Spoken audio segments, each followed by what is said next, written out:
Olá, a paz do Senhor a todos, que todos estejam na graça de Deus. Hoje eu estou entrando aqui para nós darmos continuidade à nossa leitura bíblica. Hoje nós estamos entrando no capítulo 2 de Jeremias, amém? O último capítulo que nós lemos foi capítulo 1, né, de Jeremias. Nós falamos sobre a introdução da palavra. E hoje nós iremos falar do capítulo 2 sobre a iniquidade de Israel, amém? Que vocês possam me acompanhar, que se vocês puderem, se vocês quiserem pegar a Bíblia para me acompanhar, se não, às vezes vocês não estão em condições de pegar a Bíblia nesse momento, mas vocês possam ouvir, né? Porque a fé vem pelo ouvir e ouvir a palavra de Deus. Em Jeremias, capítulo 2, fala: E veio a minha palavra do Senhor dizendo: Vai e clama aos ouvidos de Jerusalém, dizendo: Assim diz o Senhor: Lembro-me de ti, da beneficência da tua mocidade e do amor dos teus desponsórios, de como me seguias no deserto, em terra que não se semeava. Israel era santidade para o Senhor e primícias da sua colheita. Todos os que o devoravam se faziam culpados. O mal vinha sobre eles, diz o Senhor. Ouvi a palavra do Senhor, ó casa de Jacó, e todas as famílias da casa de Israel. Assim diz o Senhor, que iniquidade acharam vossos pais em mim, para se afastarem de mim, indo após a vaidade, tornando-se leviando. E não disseram onde está o Senhor que nos fez subir a terra do Egito, que nos guiou pelo deserto, por uma terra deserta e de covas, por uma terra seca e de sombras de morte, porque uma terra pela qual não transitava ninguém, na qual não morava homem algum, e nunca teve fértil. E numa terra fértil eu vos introduzi para comerdes do seu fruto e o seu bem. Mas quando nela entrastes, contaminastes a minha terra e fizeste de minha herança uma abominação. Irmãos, esse versículo simplesmente fala da glória da terra de Israel. Em uma terra jardim, pode-se observar que o Espírito Santo diz minha terra, indicando o fato de que a terra de Israel pertence ao Senhor. Ela nunca renunciou a esta propriedade e, de fato, nunca renunciará. Amém? Os sacerdotes não disseram onde está o Senhor, e os que tratavam a lei não me conheceram, e os pastores também se rebelaram contra mim. Os profetas profetizaram por Baal e andavam após o que é de nenhum proveito. Portanto, ainda pleitearei convosco, diz o Senhor, e até com os filhos dos vossos filhos pleitearei. Porquanto passai as ilhas de Quitim e vede, e enviai a Quedar, e considerai cuidadosamente, e vede que sucedeu como semelhante. Houve alguma nação que tenha mudado seus deuses, postos não serem deuses. Contudo, meu povo tocou a sua glória, pelo que não é de nenhum proveito. Espantai-vos disto, ó céus, e horrorizai-vos. Ficai verdadeiramente desolados, diz o Senhor. Porque o meu povo fez duas maldades. A mim me deixaram um manancial de águas vivas e cavaram para si cisternas rotas que não retêm as águas. As consequências dos pecados de Israel e a vinda do cativeiro. É Israel, porventura, um servo? É um escravo nascido em casa? Porque, pois, veio a ser presa. Os filhos dos leões rugiram sobre ele, levantaram a sua voz e puseram a sua terra em assolação. As suas cidades estão queimadas e sem habitantes. Até os filhos de Nofé e de Táfnis, que quebraram o alto da cabeça. Acaso isso não te sucedeu por haveres deixado o Senhor teu Deus, quando te fazia andar pelos verdadeiros caminhos? Agora, pois, o que tens tu no caminho do Egito, para que bebas as águas de Sior? E o que tens tu no caminho de Assíria, para que bebas as águas dos rios? A tua malícia te castigará, e tuas próprias apostasias se repreenderão. Sabes, pois e vê, o quão mal e quão amargo é teres abandonado o Senhor teu Deus, e o meu temor não teres contigo, diz o Senhor Deus dos exércitos. Quando eu já muito quebrei o teu jugo, rompi as tuas ataduras, dissestes o teu jugo e rompi as tuas ataduras, dissestes: não transgredirei, no entanto, sobre toda a colina elevada e debaixo de toda árvore frondosa, vagueavas e te prostituías. No entanto, eu mesmo te plantei como uma vide excelente, uma semente inteiramente pura. Como, pois, se tomastes para mim uma planta degenerada e vide estranha? A culpa não pode ser eliminada. Por isso, então, ainda que te laves com salidre e amontores sabão sobre ti, a tua iniquidade está cravada diante de mim, diz o Senhor Deus. Como dizes, não estou contaminado, alguma vez andei após os Baalins? Vê o teu proceder no vale, o conhecer o teu fizestes dromedárias ligeiras, és que anda torcendo seus caminhos. Jumenta, montes, acostumadas ao deserto, e que, conforme o desejo da tua alma, sobe o vento. Quem a deteria no teu cio? Todos os que o buscarem não se cansarão no mês dela e a acharão. Evita que o teu pé ande descalço e a tua garganta tenha sede. Mas tu dizes, não há esperança, não, porque amo os estranhos e atrás deles irei. A idolatria de Israel. Como se envergonha o ladrão quando é apanhado, assim se envergonhará a casa de Israel. Ele e os seus reis, seus príncipes, seus sacerdotes e os seus profetas, que dizem a madeira, tu és meu pai, a pedra, tu me gerastes, pois me voltaram as costas e não o rosto. Mas no tempo das suas angústias dirão, levanta-te e livra-nos. E onde, pois, estão os teus deuses que fizestes para ti, que se levantam se te podem livrar no tempo da tua angústia? Porque segundo o número das tuas cidades, o Judá foram os teus deuses. O castigo está a portas. Porque disputais comigo?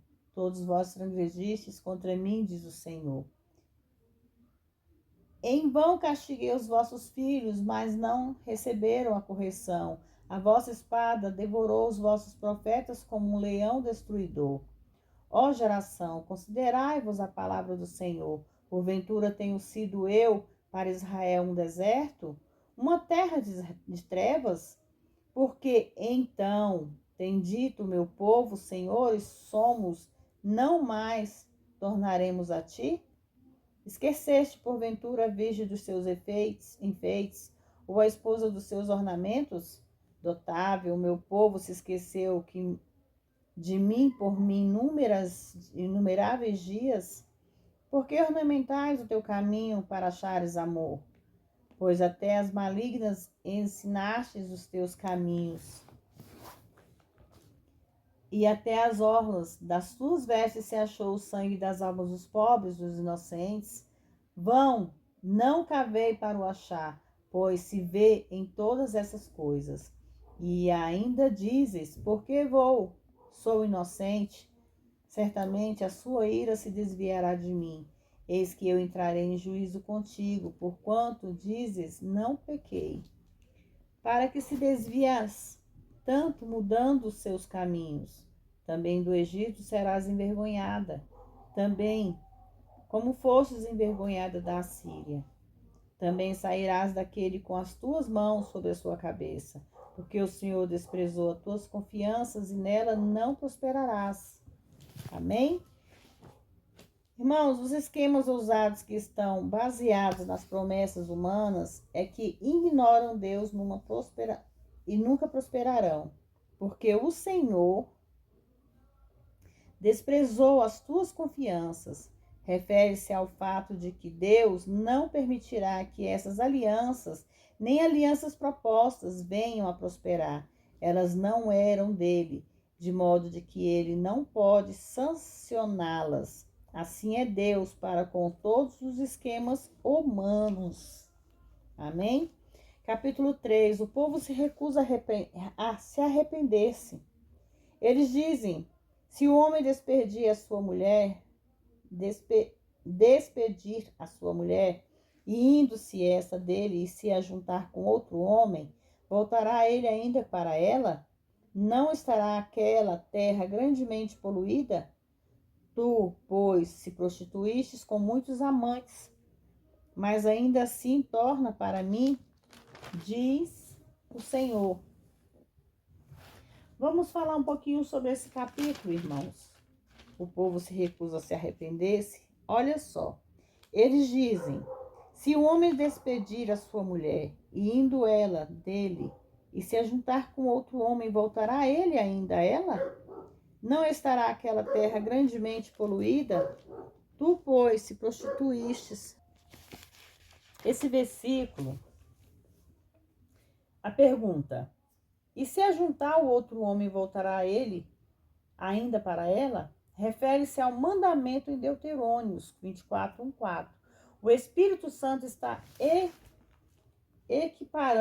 equiparando Judá a uma prostituta que teve muitos amantes, ou seja, ídolos, e a coloca na mesma categoria que a prostituta, que é a proibida de Deuterônios 24:1-4. No entanto, Judá foi convidada a voltar. Nesse caso, Deus propôs violar sua própria lei. A resposta é encontrada em Romanos, irmãos, capítulo 7, versículo 1 e 4. Essas passagens revelam o método divino de santificação e expõem a sua impossibilidade sobre a escravidão da lei e a sua certeza sobre a libertação da graça. O argumento aqui é: assim como a morte do Salvador é a única força que pode libertar das exigências do pecado, do mesmo modo é a única força que pode libertar das exigências da lei. Paulo, em Romanos 7, 1:4, usa a ilustração de dois maridos. A lei é Cristo, a união com a lei é a escravidão e produz frutos para a morte, enquanto na união com Cristo a liberdade produz fruto para Deus. A lei não morre, nem a sua autoridade divina é afetada. Pelo contrário, suas justas exigências são satisfeitas pelo fruto que é produzido com a graça de Deus. Isso foi tornado possível pela morte de Cristo e pela morte do crente em Cristo. Romanos, capítulo 6, versículo 3 e 5. A antiga Israel deveria morrer e uma nova Israel seria criada. E desse modo a prostituta corrupta deste capítulo se tornará noiva sem mancha no Apocalipse. Jesus satisfez as exigências da lei no sentido de que ele morreu, suportando o seu juízo pelas nossas transgressões, e, portanto, satisfez a sua penalidade. Agora em Cristo sou livre. Israel, do mesmo modo, poderá ser livre. Com base no preço que Cristo pagou, o Senhor agora pode dizer a Israel, e pela fé, então, podia dizer: mas ainda assim torna-se para mim, diz o Senhor. Versículo 2. Levanta os teus olhos aos lugares altos, e vê em lugar não se deitaram contigo, pois com eles se assentavas no caminho, como o árabe no deserto, e com as tuas fornicações e com a sua malícia poluístes a terra. Como o árabe no deserto, refere-se, irmãos, à avidez que eles tinham de saquear e é equiparada à avidez de Israel pela idolatria. Pelo que foram retidas as chuvas e não houve a chuva, Seródia, e tu tens fronte de uma prostituta e não queres ter vergonha. Ao menos a partir de agora não clamarás a mim dizendo, meu pai, tu és o guia da minha mocidade? Conservará ele para sempre a tua ira? Continuamente aguardará, eis que tens dito, feito quantas maldades pudeste. O pecado de Judá é apostasia. E disse-me também o Senhor, nos dias do rei Josias, vistes o que fez a apóstata Israel. Vai ela sobre todo o monte alto e debaixo de toda árvore frondosa e comete fornicação ali. E disse, eu depois que fiz tudo isso, volta para mim. Mas não voltou, e viu isso a sua traiçoeira irmã Judá. Irmãos, esses dois capítulos falam, o reino do norte é contrastado com o do sul. E este último é acusado de uma culpa mais profunda que o anterior, porque ele acrescentava a traição da apostásia. A advertência é: Judá se encontra no mesmo lugar do juízo em que sua inconstante irmã estava nos anos passados. Judá havia sido uma observadora de tudo o que havia acontecido no reino do norte. Ela ouviu, viu, testemunhou e vivenciou o apelo feito a Efraim. Ela viu a sua destruição e sabia a razão dela. Portanto, o seu pecado foi contra a luz, que é o maior pecado de todos.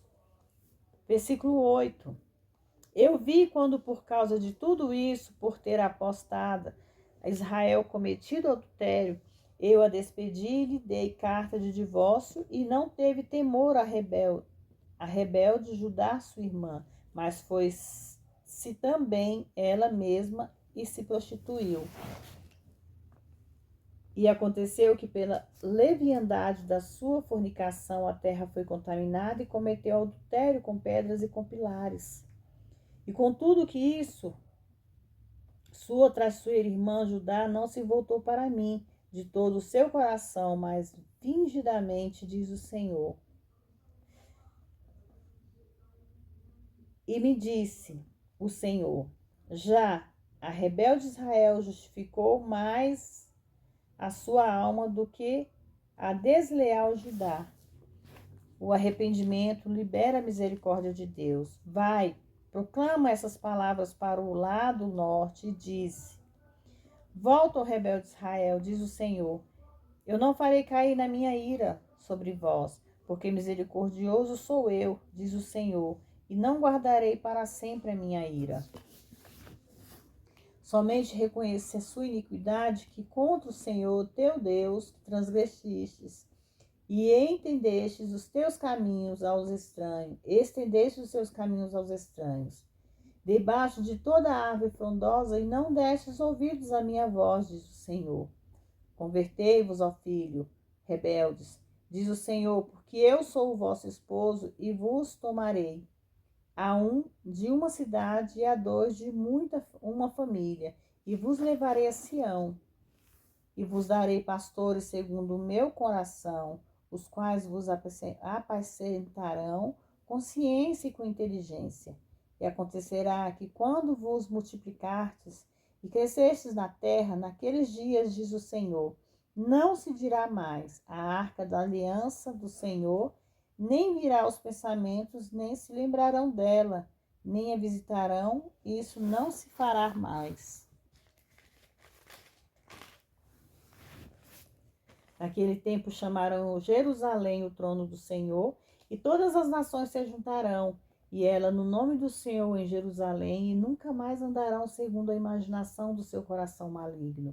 Naqueles dias andará a casa de Judá com a casa de Israel, e virão juntas da terra do norte para a terra e dei em herança os vossos pais. Mas eu dizia: como te porei entre os filhos e te darei a terra desejável, a excelente herança dos exércitos das nações. E eu disse: Pai, me chamarás e não se desviarás mais de mim. Um chamado para a confissão do pecado. Deverás como a esposa se separa, deveras como a esposa se separa aleivosamente do seu marido, assim aleivosamente se houvesse comigo. Ó casa de Israel, diz o Senhor. Uma voz foi ouvida nos lugares altos, prantos e súplicas dos seus filhos de Israel, porquanto perverteram o teu caminho, do Senhor seu Deus se esqueceram. Voltai, os filhos rebeldes, eu curarei as vossas rebeliões. Eis-nos aqui, vimos a ti, porque tu és o Senhor nosso Deus. Certamente em vão a salvação é esperada dos outeiros da multidão dos montes. Certamente no Senhor nosso Deus está a salvação de Israel.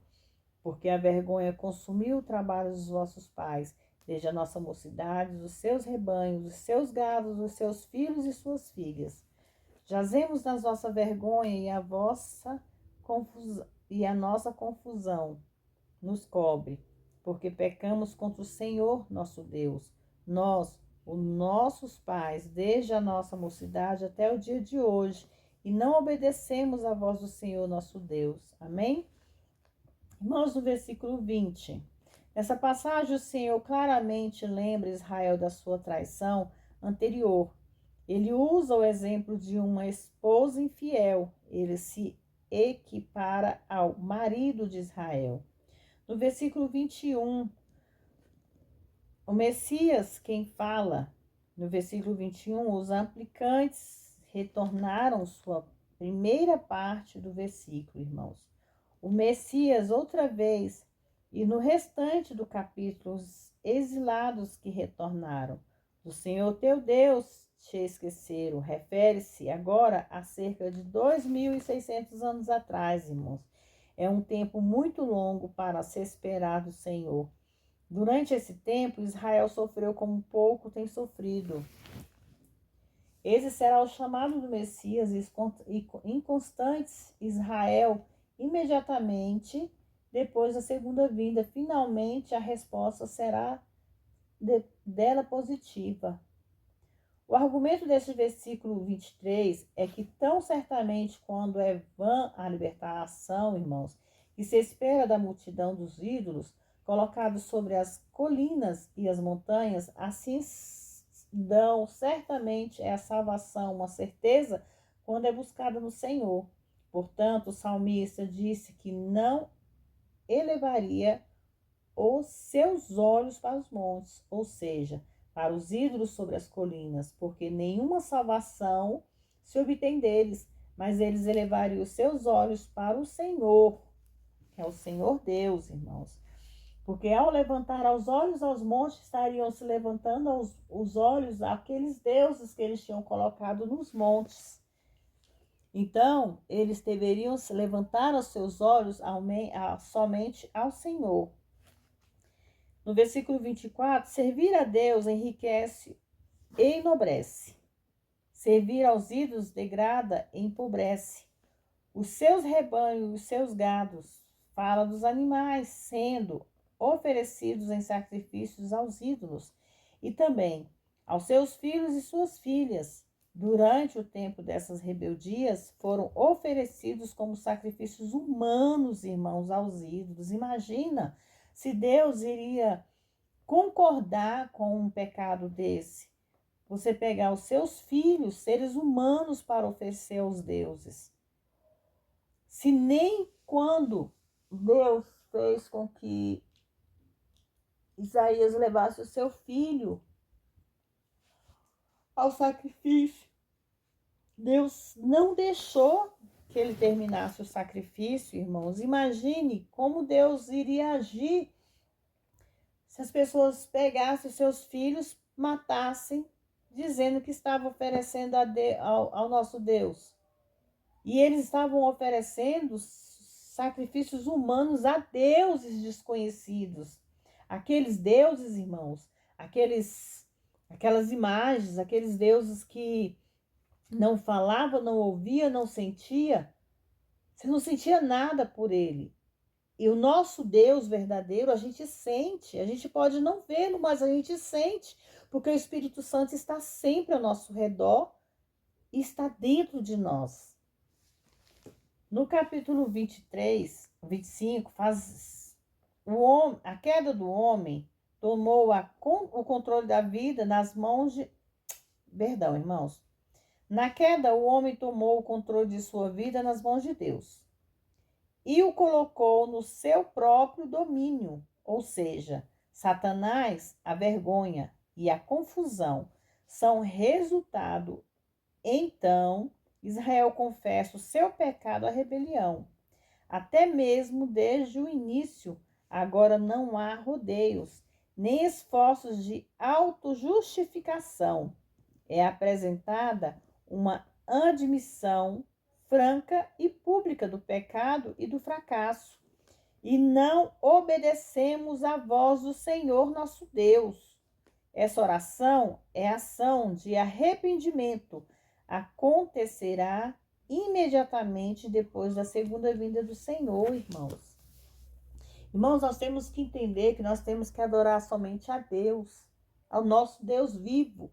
Nós não vemos, nós sabemos que nós não vemos, mas nós sentimos Ele a todo momento.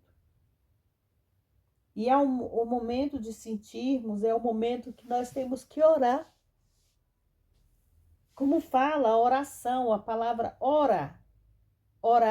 Você tem que orar e você tem que agir. Orar e ação. Ação significa agir, falar com Deus, mostrar a Deus, fazer seus... Vocês têm que... vocês não, nós, irmãos, porque eu não me refiro apenas a vocês, eu me refiro a nós, que eu também faço parte dessa comunhão. Nós temos que aprender a se voltar para Deus e fazer o que é bom aos olhos dele. Amém? Nesse livro de Jeremias, nós vamos aprender, irmãos, muita coisa, que fala muito sobre o pecado, que fala muito sobre o juízo, né? Que a gente vai aprender aqui o que é bom. Do início da Bíblia, da leitura bíblica, até aqui, nós estamos vendo o quanto Deus fala sobre o pecado, o quanto Deus fala que nós temos que se aproximar dele. Então, que essa palavra venha encher o coração de vocês, que vocês venham ser abençoados e que Deus possa abençoar grandemente a casa de vocês, a família de vocês, e que vocês possam orar, fazer suas orações. Orem e tenham ações, irmãos. Vamos agir mais para que Deus veja nossos esforços, porque